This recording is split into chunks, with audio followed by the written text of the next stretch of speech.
Hi, everybody. Well, some of you were noticing Tony's video yesterday or the day before, now that this video is going out, about a very unfun passenger, shall we say. An unfun passenger that we experienced. And let me share my insights on that person, and I'm going to tell you about another person that I also ran into that I just shook my head and just, why are you like that?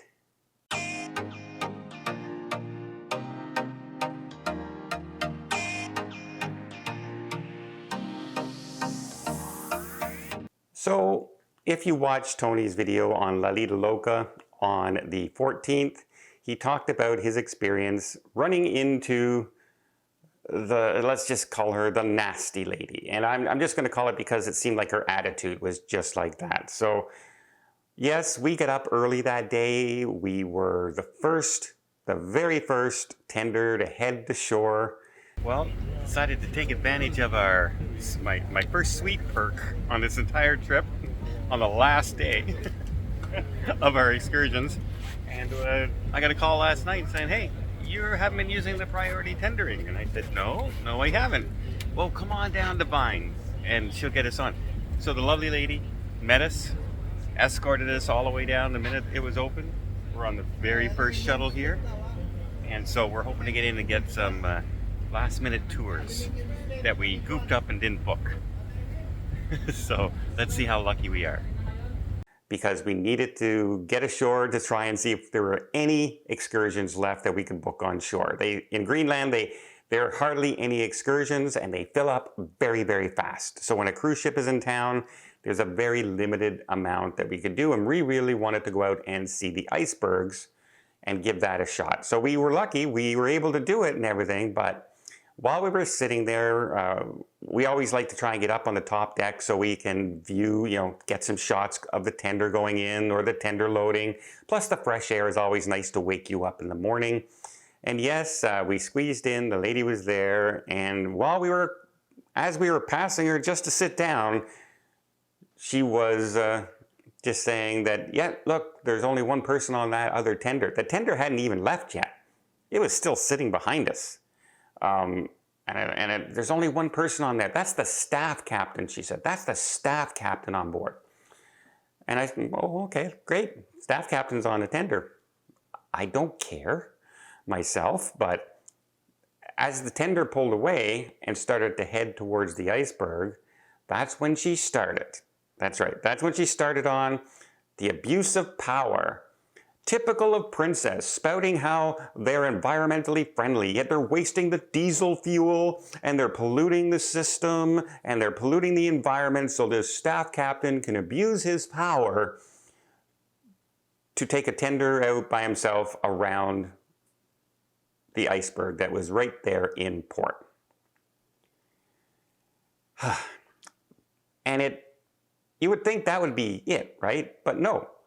Every single time a new person came up to the top, she would say the exact same things to them over and over and over again, to the point where I was looking at Tony and I was just rolling my eyes and saying, I leaned into him with it, said, does she have any other point of conversation that she can talk about? Is there anything else? How about the beautiful day we're having right now? How about, hey, there's an iceberg in port. How cool is that? How about what is there to do on shore? And oh, by the way, she also started complaining about the shore, saying, well, they better open that coffee shop before 11 o'clock because it's only 7:30 in the morning and I don't want to be standing around with no coffee. So that wasn't good enough for her neither, whenever the shores decided to open up their own stores. But it was an abuse of power for the staff captain. So I'm gonna go right now and say, first of all, many times when they go to new destinations, remember, Greenland is one of those destinations that is hard to get into. The cruise port is often canceled because if it's too rough to move the tenders, they just don't go. They can't get in there. Plus, you come into port and there's a big iceberg right there in port that's a bit of a momentous occasion, shall we say. You got into the port, and there's a big iceberg there that everyone's kind of excited to see. Well, the staff captain goes out there. Sometimes it's to go out there so they can just put it on their, they can film it and put it out on the Princess page, on their web pages, on their social media. It's not always for just a joyride, especially the staff captain. They're told, hey, if you can get certain things, get it so we can use it in our advertisements and our promotions and our showing people how great things are. And this was the perfect opportunity. Hey, there's the Princess cruise ship. There's an iceberg. Let's go get some shots and send it to corporate headquarters. So it's not necessarily just an abuse of power. It could be something that they're doing and told to do. And the staff captain, and even if it was the staff captain saying, hey, let's go do this while the tender's empty. Let's take a quick joyride. It's literally less than 100 yards away from the cruise ship. It's not exactly the most cost thing in the world. It's not exactly causing the destruction of the environment by this one tender going to shore.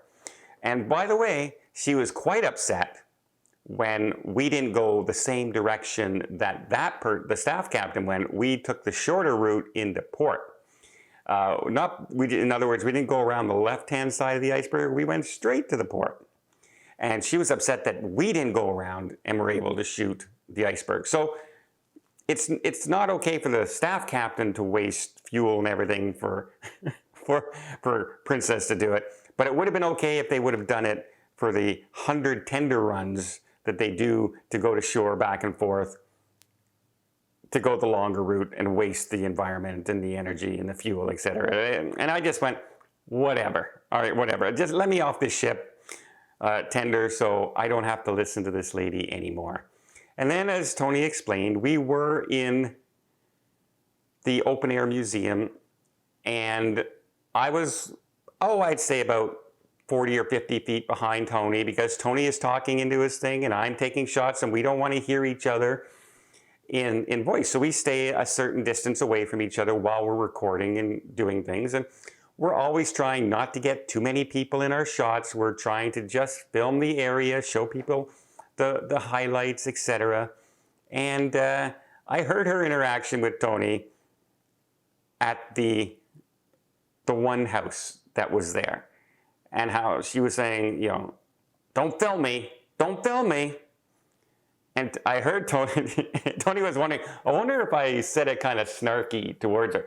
Yeah, he did, and I don't blame him, because he wasn't even looking at her filming or anything, and she started right at him like this. I'm gonna go, if I go, you're not gonna film me, right? I'm going. Good, don't do that. I did, okay.